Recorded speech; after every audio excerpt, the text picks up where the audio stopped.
Hello, everyone, and welcome to this next talk of the morning session. There has been a slight change in the program. We will present first the Tara app team, followed by the talk by Joint Commissioner N.R. Murli. So, this talk is about the implementation of the Tara app. And as in any type of assessment, we will discuss the reliability of automatic fluency assessment as implemented by us. So the outline of my talk is to give a little glimpse into the working of the app by explaining which rubrics we chose for automation and how. We will next discuss the implementation of the large-scale testing exercise that we just concluded in collaboration with the KVS teams. We will discuss the reliability and validity of automatic scores, and finally move on to what we see as future work. And of course, our mandate is mainly to elicit suggestions from all of you.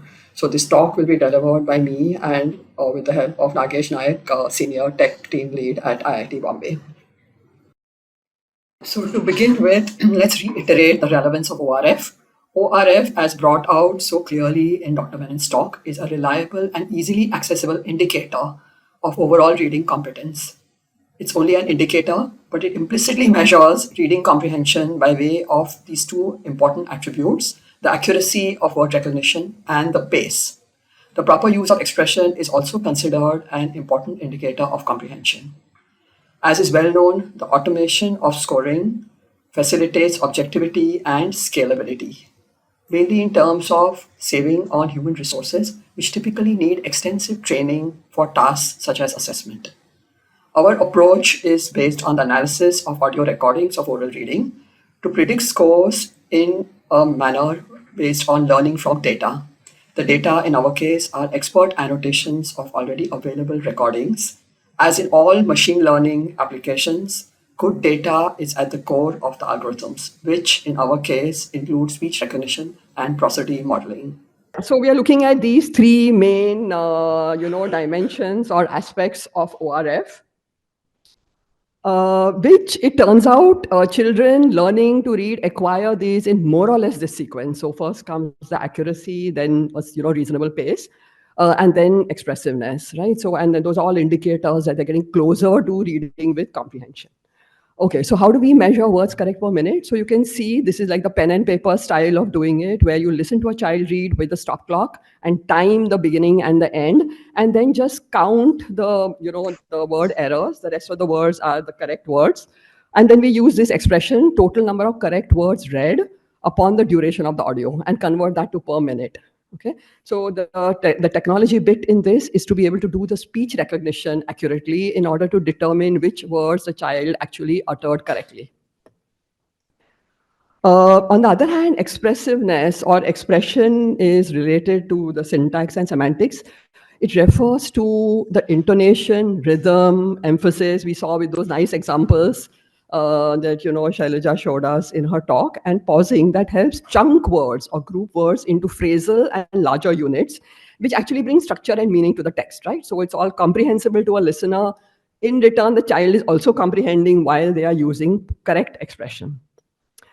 So now expression is a little tricky because even, we've been referring very widely to this NAEP, that is the National Assessment of Education Progress. That's a US body, which brings out these really nice manuals explaining the rubrics and also with material that's used to train the teachers or train the experts to do these ratings. So they have this 5-point scale, which goes all the way from, reading word by word to reading with proper expression. And there are two intermediate stages: reading in phrases, which is local grouping, and the other is a sentence prosody, which is also the grouping as well as the right emphasis.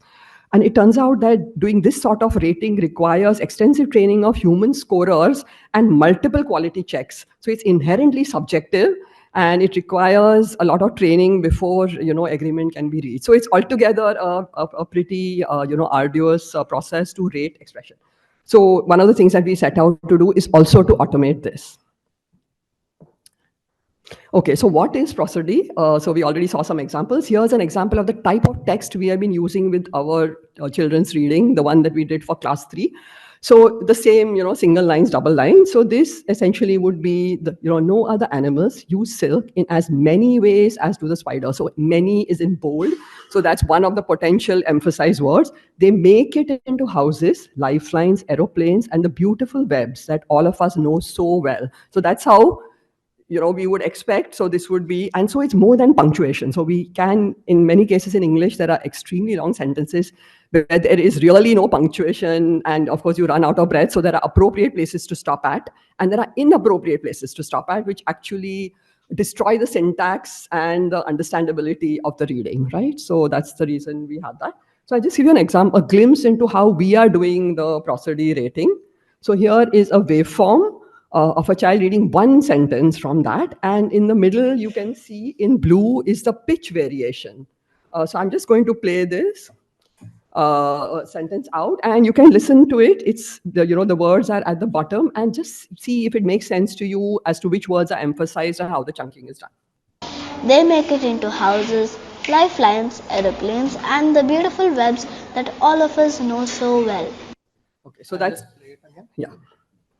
They make it into houses, lifelines, aeroplanes, and the beautiful webs that all of us know so well. So this is one of our class 3 KVS kids. We just pulled it out of the data set.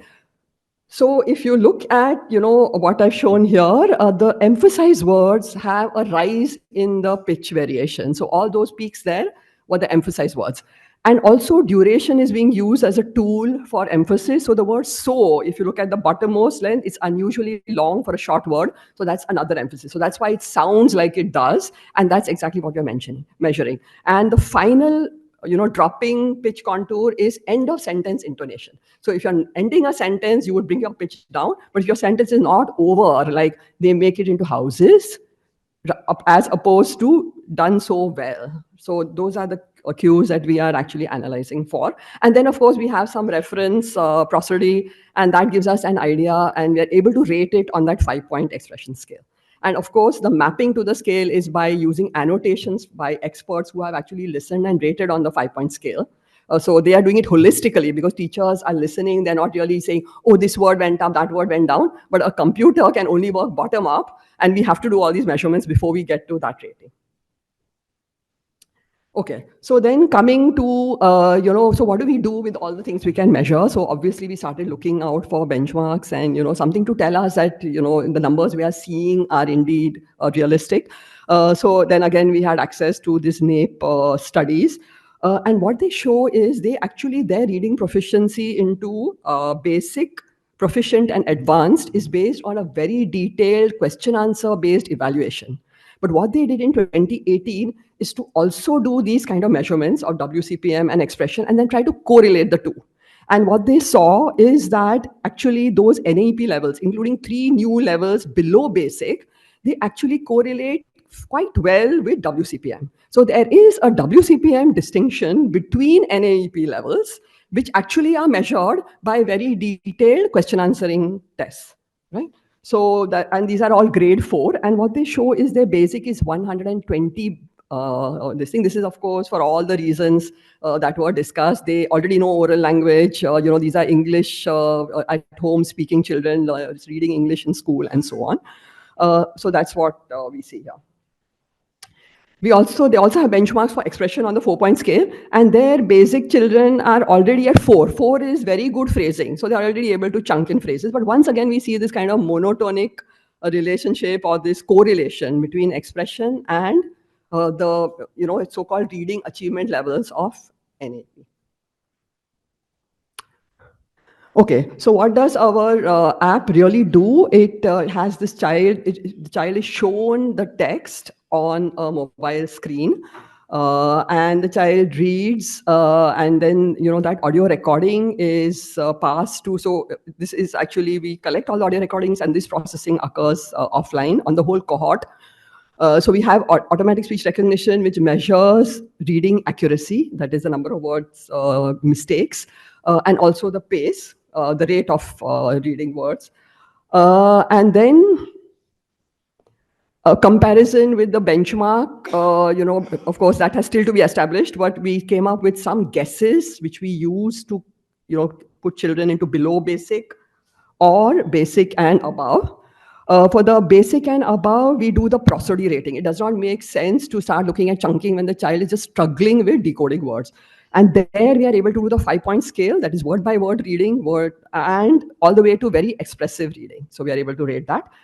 In the below basic, we are trying to get in the categories that Shailaja mentioned: pre-alphabetic, partial alphabetic, fully alphabetic, and this is based on an analysis of the types of errors. So if we know there are certain words and certain common manifestations of those words in the passage, then we can place them in one of these categories, and hopefully this is what will help the intervention, because then you're grouping children according to their abilities.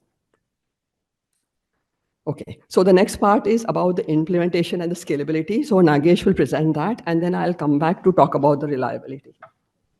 So before we get into the large-scale testing exercise that we did with KVS, I think it's important to establish a timeline as to how this engagement went ahead over the years. Um, so in August and September 2022 is when we first started engaging with Kendriya Vidyalaya Sangathan. We did a baseline test for the Mumbai region, 10 schools in Mumbai, where grades 3, 4, and 5 students were tested from 10 schools in the Mumbai region. So Mumbai region is actually whole of Maharashtra and Goa, and close to 2,500 students were tested in ORF for English. Um, and then the next obvious thing to do would be to do an inline test. So in March and April 2023, we tried to test the same number of students who were part of the baseline. Close to 2,000 students were common across both of these, the baseline and the inline. And then we tried to establish benchmarks like these. So this is the percentile graph that Shailaja ma'am was, as in numbers. So this is how it appears visually. So the bottom part is the 25 percentile, the top part is the 50 percentile, and somewhere in the middle would be, no, the top part is the 75 percentile. So the middle 50 percentile is the green bars. So it starts off with grade 3 baseline to end line. You can see slight improvements in the levels in the benchmarks, and then grade 4 baseline, again slight improvements, but for grade 5 we see a significant jump. Now, at that point, we hypothesized that maybe it was the pandemic years that had contributed to grade 3 and 4 not being at the levels that they should have been. But this involves a much bigger study to really comment on that. So that was our understanding of this. And then immediately after, I think with the KV support system, we got to try this whole thing out with the whole of India. So it was like a pilot to just make sure that the tech works across India. Everyone understands the complexity with accents across India. So we tried to do a small pilot there. Here, the aim was to just make sure whether the children are FLN ready. So based on the government's mission, that children at the end of right. So this current exercise till now, as until April, May, was still in English. But the idea was here to sort of figure out whether the children are FLN ready at the end of grade 3, which is the Nipun Bharat mission at that point of time. Now it's gone back to grade 2. So close to 3,500 students were tested for ORF in English. And then finally coming to the exercise that we've done very recently, where given KVS actually gave us the entire support to try and do this at the level, at the national level, where all 1,200 schools were involved. So I'll come to this part in detail on the next slide. Yeah, so it was I think it was not 2 months, actually, it was close to a month where everything got completed. So grade 3 students, 1,200 KV schools across India, 1 lakh students were tested for ORF in both Hindi and English this time. So we thank the KV Sangathan for giving us this opportunity to try it with multiple languages as well. Hindi is something that we also clearly don't understand with respect to prosody, and so I think the studies would sort of involve trying to understand how prosody manifests in other languages in India as well. So that is something that we hope to achieve. Yeah. So the timeline was 4-day sort of training of all KV schools. So we sort of managed to do that. We were really lucky that everyone, sort of all the teachers and all the 1,200 KV schools who were involved in this exercise were trained in this very short time period. And then a 20-day timeline was given for testing all the students in these schools. And what we found is roughly 2 to 3 minutes is what it took to test the child, as in administer the test for the child. And all of this being automated. So 14 January is when we had the results available on the dashboard.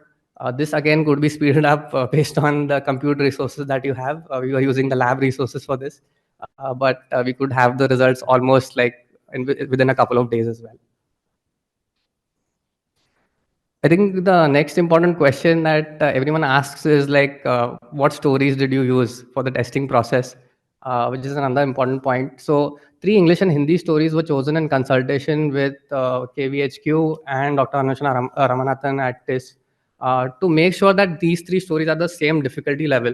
That was very important so that children don't get the as an impression that some stories are very, as in the teachers don't get an impression that some stories are very difficult and some are easy and so on. So the source was reading cards from English 400 reading program by EFLU, and the Hindi story source were Panchatantra and Story Weaver from Pratham Books.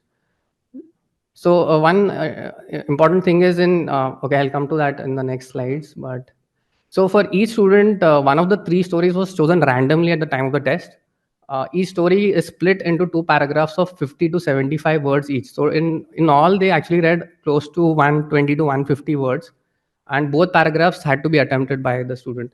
A time of 1 minute was given to read each paragraph. So that was to make sure that if the reader is extremely slow, the teacher is not spending 15 minutes on one child. So and these are some of the examples of the sample English text. So this is for English. I'll just move your attention to the reading card story level. So here we're using level 2. According to AFLU, level 2 is supposed to be beginner level. Level 3 and above is for someone who's done at least 2 to 3 years in English. As in, so we chose level 2 for most of the English text.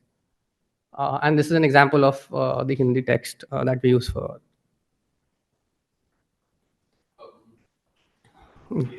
Okay, sure. Okay, so most of the training sessions were online. We did it via video conferencing. Most of the KV, as in the KV support, sort of helped us to sort of cascade this over the entire Indian, as in to cover all of India. And then we had a great time, as in interacting with all the support, as the staff at KV, lots of questions around it and how this app was used. So this training was done. The app actually has multiple components. One of it was we need to know the students' data. So we don't have the data with us. We just provide a portal where the teachers, the KV teachers, could log in and upload the students' details. Now we took care that we don't have any personally identifiable information. So all of that was anonymized. So you can see the student names are sort of masked. And then all the roll numbers and everything were sort of uploaded on this portal. And then when the teacher logged into the app, they could actually see the student list that they'd uploaded on the portal. So the second component is the app that most teachers sort of installed on their phones and sort of did the test on. This is how the recording screen looks. So this is one of the paragraphs of the 2 paragraphs that the child was tested on. And then finally, what we tried to take care of was the different conditions in which the KVS schools operate. There are certain schools which told us that we don't have internet connectivity in the school itself, or they are in regions where internet connectivity is quite poor. So most of the recordings and everything happens offline. There is a part where the teachers can then later on go and upload the recordings once they are in a good network region or they're connected to Wi-Fi. And what we found, as in the recordings are compressed, so close to close to 1 MB per child is what was needed on the phone. So we tried to make sure that the device constraints in terms of storage space is not an issue. Yeah. So this is an example of how this test is conducted. Most of the KVS teachers actually installed it on their Android phones, and yeah, this have already covered 2 to 3 minutes per child. And then, yeah, finally, once all the children are recorded, all the data has come to us, we try and, as in the automated system, tries to analyze what the child has spoken and generate a report card for each child. So you can see I'll play out for examples later, but whatever is in green is spoken correctly by the child. Orange is sort of substituted. Then you have underlines to indicate some insertions, like something which was added by the child as well. This is one example of a report card, and then we summarize the report card as well with the WCPM, which is an average across both paragraphs, the pace, lots of finer details for the child or the teacher to interpret. But I think what is more important is consolidating all of this data and giving much more meaningful feedback to the teachers at a holistic level. Uh, okay, I'll just play some examples.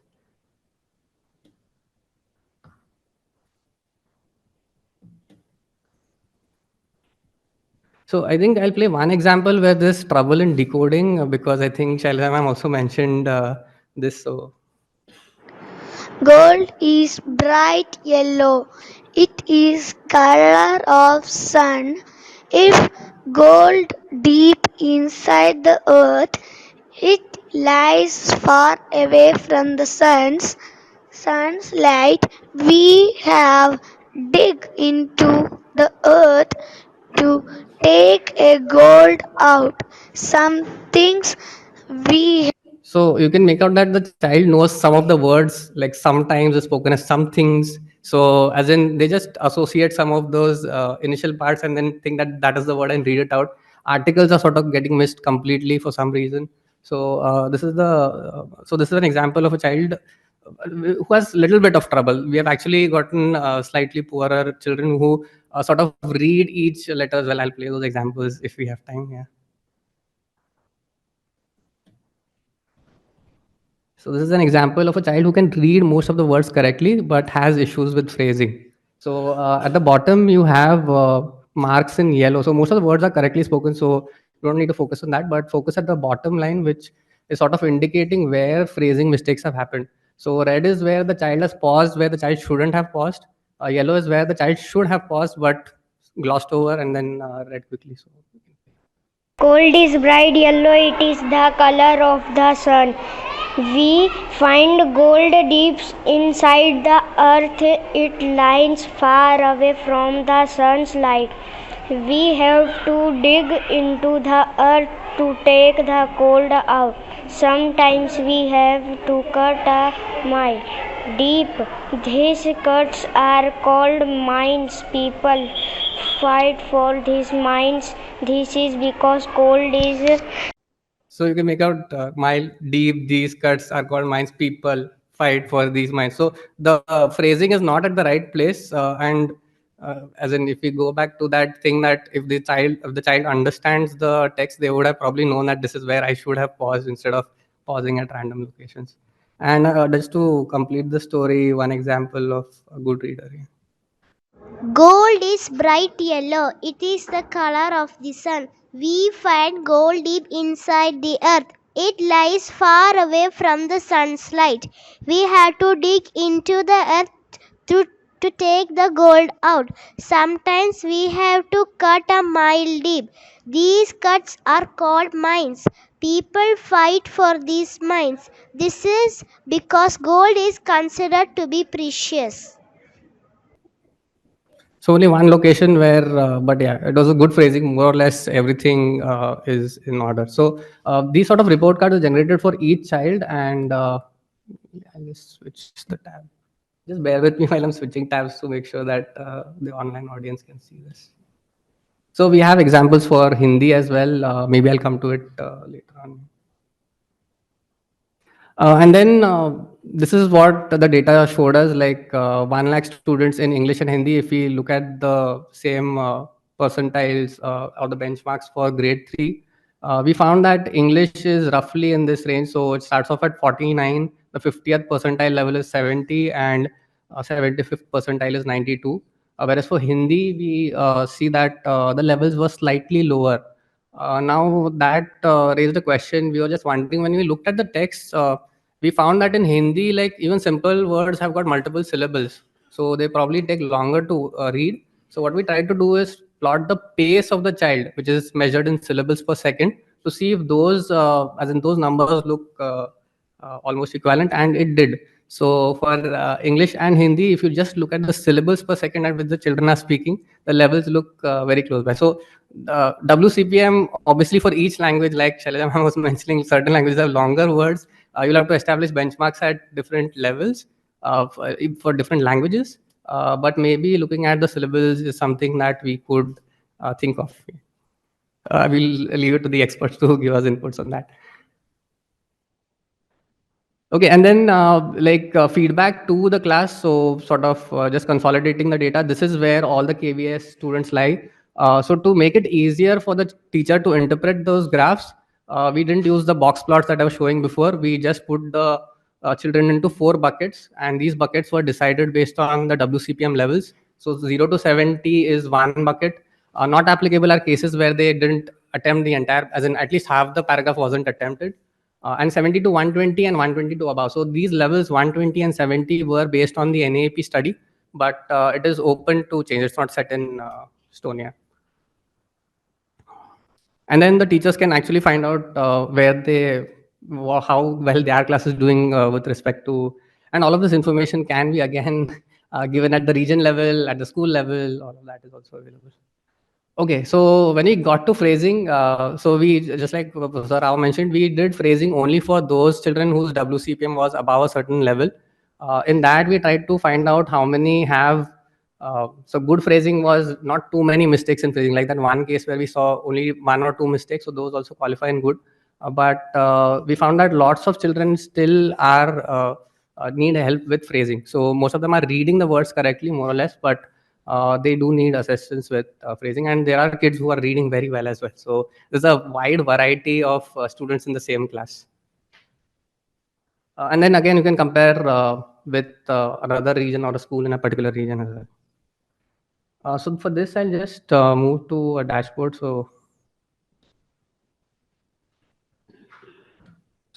if we look at the data, say at the region level, so KV has got 25 regions. And if we look at the English data, what we found is regions like Bengaluru, then we had Kolkata, then regions in the northeast like Silchar was doing quite well.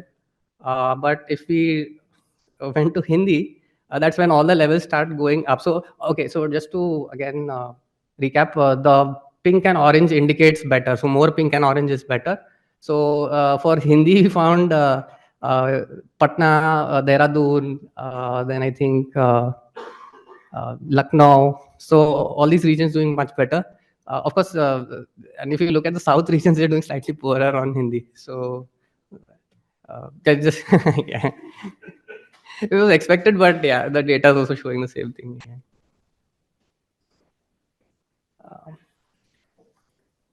Similarly, we tried to check if there is any difference between gender. Okay, I'll just switch to that part.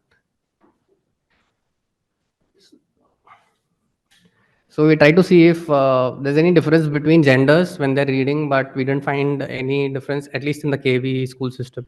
So we had the gender information, so we can use this. We can show this information as well. Yeah. Okay, so I think the next step was to try to compare this with other benchmarks that have been established for grade 3. So if you look at the foundational learning study, we just have the WCPM average that they mentioned, which is 39 and 35 for English and Hindi respectively. And the WCPM that exceeds global minimum proficiency, according to them, should be 54 and above. So the levels are slightly lower than what we've seen as 70 to be the median level. The other thing is, can we compare it to the US study of NAEP? Of course, that's for grade 4. But there, if you see, as in I think ma'am has already covered the slide, like 120 is the average overall, and then 70 is supposed to be below basic, and 120 is basic. So, and this is probably a much more relevant comparison where we just look at the percentiles. So Hasbrook and Tyndall, if you look at the 2017 data, their levels are 104, 83, 59. In India, Fable has done a small study with 3 schools and 400 students, where their percentiles also look very similar to what our numbers are coming out. And then for Hindi, like I mentioned, the levels are slightly lower because you're looking at just at WCPM. Okay, that's it from my side. I'll probably hand over to Professor Rao. Thank you. Okay. So, yeah, if there are any understanding or kind of questions, we can take one. Yeah, please, Reshma.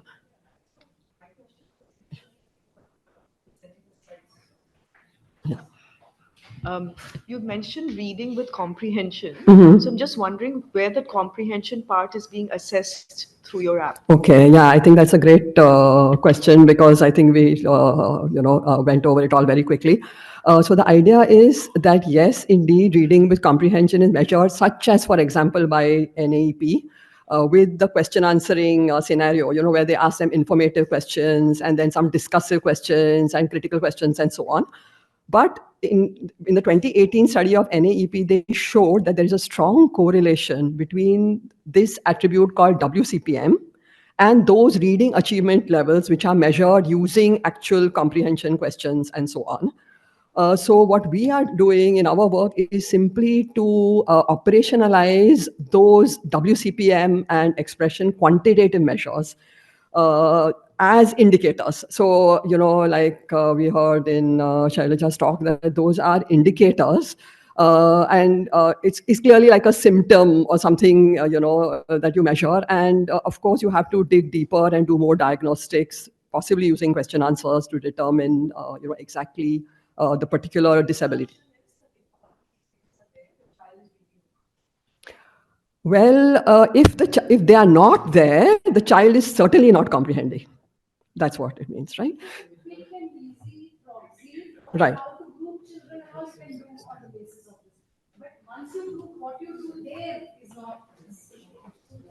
Right. So it's just like, yes, please. So my question was, like when you decided upon the passage in English and the passage in Hindi, Right. what differences in text difficulty indicators or determinants that you need you were supposed to go through and you had to go through in deciding the text difficulty? Because that is something which is something which I often struggle with. So because there are quite a few conflicting perspectives on this, I just want to know which one did you take? Okay, so very frankly, we always realized it was a problem, but did not know what to turn to in terms of this. So when we talked to KVS admin, they pointed us to the FLU books, which they had used at some point. So then we went by the reading levels of the FLU books. And then we took the help of, Dr. Anusha Ramanathan for the Hindi stories and also the English. And what we decided, partly the reliability study also involved, making the test more valid by trying to curb possibilities for gaming the system by, let's say, having the child being coached to read that passage. Because if over a lack of children are going to read the same passage over the span of 2 weeks, so what we did is we had this randomized presentation selected by the system. And then we made sure that they read a considerable amount of the passage, because we had cases where only the first line was read very fluently and the child stopped because that gave an extremely high WCPM, but clearly they had not read the rest of the passage. But as for the choice of the passage itself, okay, but there was one very interesting outcome of this. And then when we took the 3 passages, each of which had been read by roughly 34,000 children, because it's had a 1 lakh overall study, their WCPM distributions were highly comparable. So in fact, 2 of the passages match exactly. For some reason, 34,000 children reading this or that passage gives us the same distribution. And one passage we found was a little difficult, was called dreaming. And a lot of children stumbled on the word dreaming, I think, right? Yeah. So, and then the same thing happened for Hindi. We had 2 passages were good and a third one which was problematic because of, then we thought it's probably certain words that are there. But clearly, I think we've also discussed this with Shailesh. Maybe you want to say something about passage. So, in fact, one of the recommendations that I have, because we didn't know how to look at criteria of text for text difficulty, that is something we can all help them think about now. So that, this I'm looking at this app as something that is potentially useful to us as a community, which is why they've called us here to say, how will it be useful to you? So we can discuss text difficulty also, not just the criteria of text difficulty. If you look, even the genres are different, and genres make is what we don't have. Actually, this is a great place to test this out. We do not have conclusive data. We assume in education that narratives are easier to read than informational or expository texts, which are easier to read than, let's say, dialogues, and so on. These are assumptions. We do not have large-scale data. You could test these out for us, these assumptions. Yes.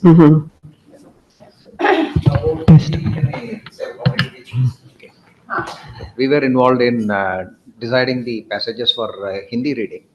So what actually we did was we asked our language teachers and also the teachers at the lower level, who teach those classes rather, to pick up material which is not part of the text, but otherwise a child of that age group would be in a position to read. So initially we took up only one particular book. Then we said, okay, why should we limit it to one book? Why not we try something else? And that's how the second book came into.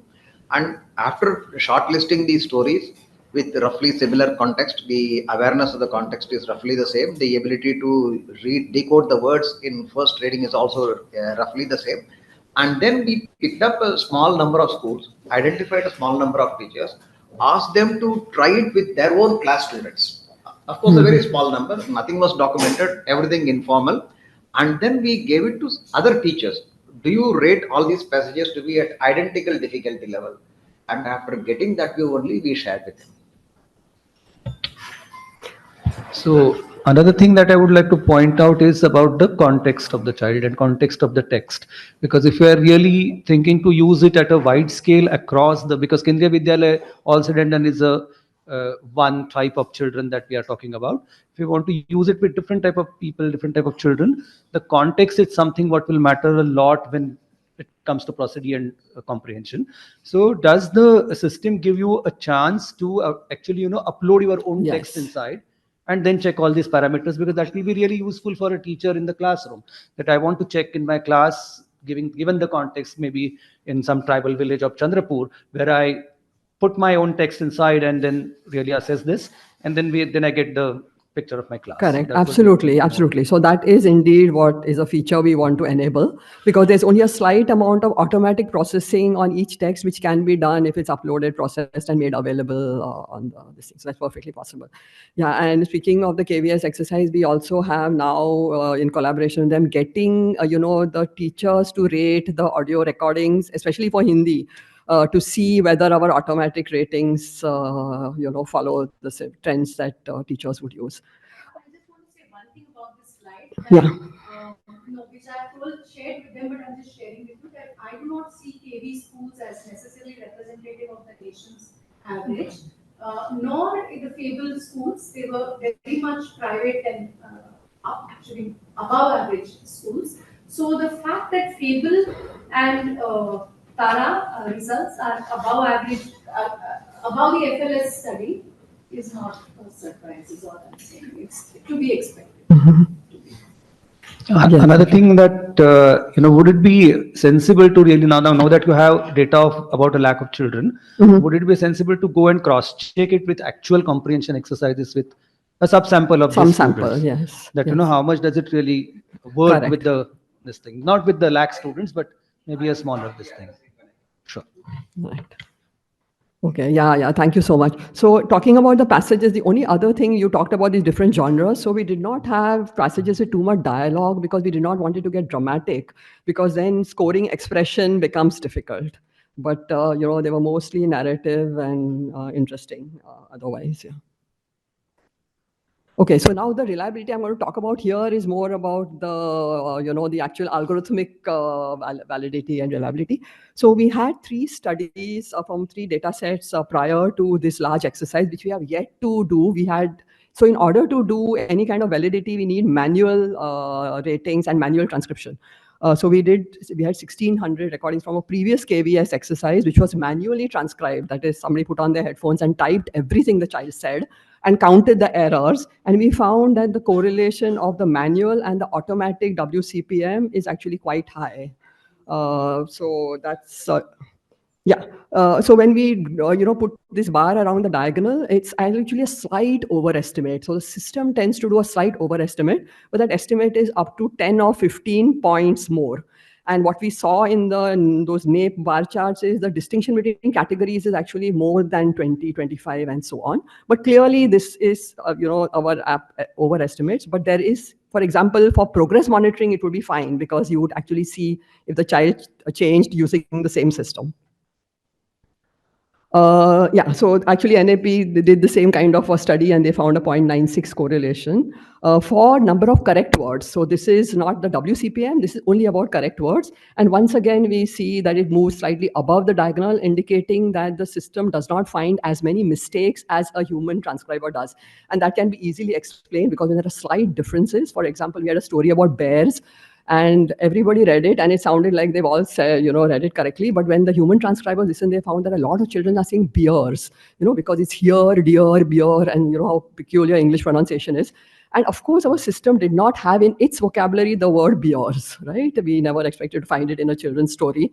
And so it found the nearest available correct word, and everybody apparently was saying bears. And then we went in and put that in as a, like a possible trap or an error, expected error, and then we were able to do it. So that is the reason this happened. So with more data, clearly the system can be improved because we are actually learning from how our children or the categories that we are addressing pronounce words. And of course, all kinds of non-standard pronunciations can also be accommodated. So we have lost, last, but we might want to just dismiss it as an accent problem instead of saying, oh, they read that word wrong. So we have all that flexibility to customize. So that's an advantage of a solution like this, where you can go in and change everything to suit any specific set of norms.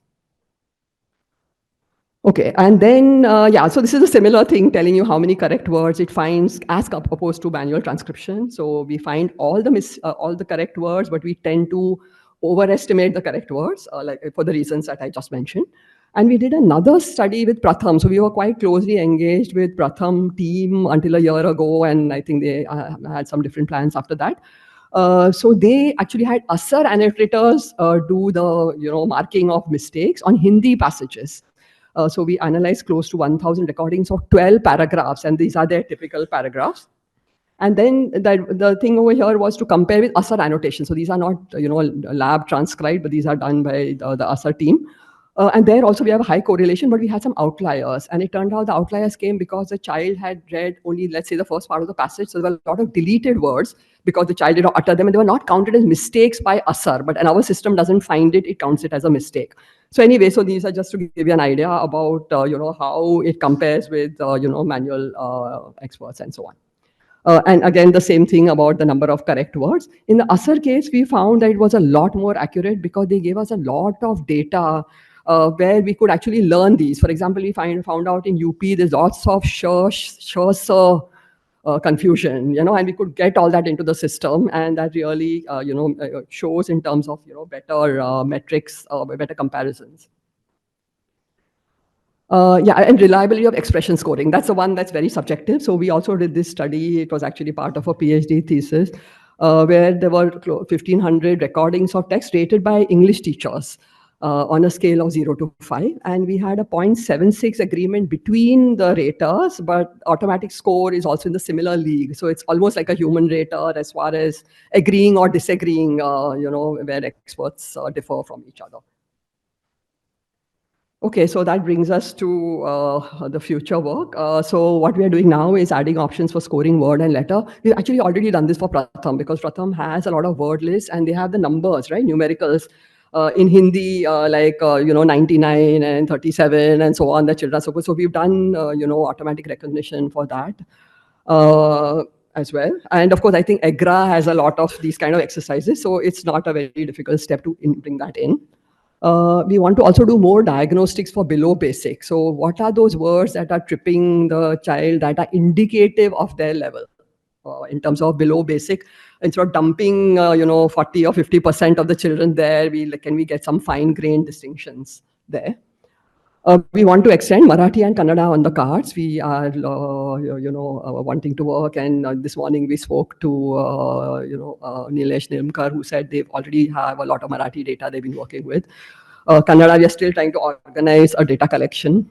So what we need is audio samples annotated, which we are ready to do in the lab because we have a good pipeline for annotation, but we need good audio data, preferably spoken by children of that level so that it works for that kind of speech. And of course, we would like to bring in new AI capabilities such as text synthesis. So, for example, generating multiple texts of the same difficulty level. Can we use large language models to do that? And of course, at the tea break, we were talking to Mr. Nilesh Nilka, who mentioned also the problem they face with evaluating writing skills. So there also maybe language models kind of work can help. A speech synthesis for narrations automatically generate the narration so the child can hear those newly generated stories. Question generation, scoring, story retelling. Apparently, story retelling is also a comprehension check. And that can potentially be done by the tools we already have, right? You just have to see whether all those words came in more or less the right order. At least, is the child retelling the story with ease or something? So all that's possible. And of course, one of our big expectations or something that we are really looking forward to in this workshop is to establish all these contacts who can help us come up with specific tasks that we can try and implement. Okay, yeah, so thank you. And if there are any quick questions, and otherwise we'll move over and of course continue the discussion later. Yeah. You made a comparison on human assessment and the machine assessment. Can we make a study over the impact of that loudness of the child reads? Okay. No, that's an extremely good question because we actually had one study where we measured confidence. Because the children, I mean, we all know, I think you were telling us, right? There are children who run around screaming in the break time, and when they ask to read, they're as quiet as mice and, very timidly uttering words and so on.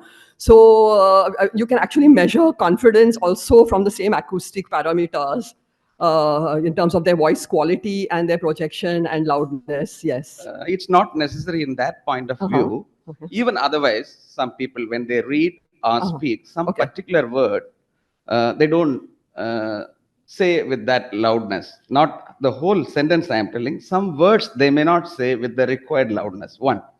Another side, the machine side, the factor they call impedance, the resistance of this sound.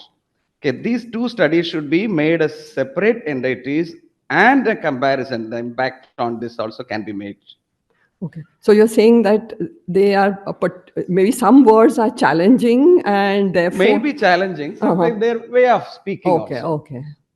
So there is a possibility the machine fails to track that. Correct. In fact, we found no matter what we try, the conditions are also always very noisy, when the recordings are being made. So we have a good understanding that it does tolerate a fair amount of noise. We were encouraging the use of headsets. And we have a way to detect, so we know from our recordings which were made with headsets and which are not. And then, of course, we can also track. I'm telling because the machine has got overestimated. That's what. Correct. Yes, clearly the machine is not always able to. So it falls back on what's already known in the text a lot of the time. Yes. Possibly the right thing would be machine cannot bring in intuition while arriving at a judgment, whereas teachers can bring in their intuition. So building in all those parameters in an organized structure would be far more difficult than what the teachers subconsciously bring into play. Thank you, Professor Preeti. I just had a question around this whole LLM exploring your capability. Is there any sort of exploration on the video front? Like capturing the face, because I think the gentleman there asked around the whole confidence piece. Because I mean, first of all, fantastic work. So I think like there's a lot of use cases around just how children are speaking. When you capture a video, there's a lot more data pointers that can be captured apart from these indicators. So I don't know if there's any thought around that, or have you explored? Right. Yeah, certainly that can be done. So there is work, not ours, but other work on video, let's say emotion recognition from faces and so on, which can be done. Yeah, so that's perfectly possible. It's only that we have to, see about privacy and so on, if that's going to be. Not to say it can't be done. Large scale perhaps. No, but I mean, end of the day, it's privacy laws also allow you, the child and everyone, you're able to take Correct. But the amount of data that you get from those kind of physical Absolutely, yes. videos, because there's one level of audio capturing, but there's also the other elements of confidence and then the presence, all of those pieces, which might be useful. Right. Okay, so in that case, yeah, thank you very much. We'll, reserve the rest of the discussion to the afternoon sessions. And online participants, I believe, have been posting questions. We are hoping to take all of them up in the afternoon. So please keep posting. Sure. What percentage of children had enough WCPM that you could do the phrase prosody analysis? About half. I mean, they had the word decoding skills in place.